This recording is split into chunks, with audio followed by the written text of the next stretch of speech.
Hello friends. In this video, we will solve some examples of transitive relations. The definition of transitive relations was discussed in the previous video. If you haven't seen my previous video, you can get the link in the description.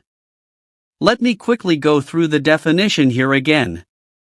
A relation are defined on set A is said to be transitive if whenever x is related to y and y is further related to z, then x should be related to z.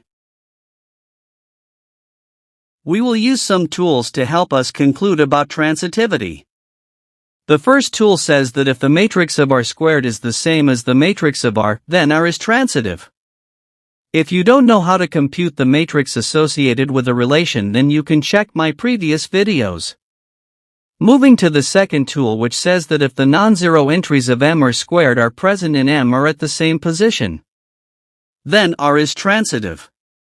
We will understand about these tools by solving problems on it. Let R be a relation defined on set A. We need to check whether this R is transitive. For this, we first find the matrix corresponding to R. Then we find the square of MR. This helps us to find the matrix of R squared. It is obtained by replacing the non-zero entries with 1 and keeping 0 entries as it is. Now, as we can observe that MR squared equals MR. Hence by the first tool, we can conclude that R is transitive. Now, look at the second example. Compute the matrix MR and MR squared. We can observe that the non-zero entries of MR squared are present in MR at the same position. Therefore, by second tool, we can conclude that R is transitive.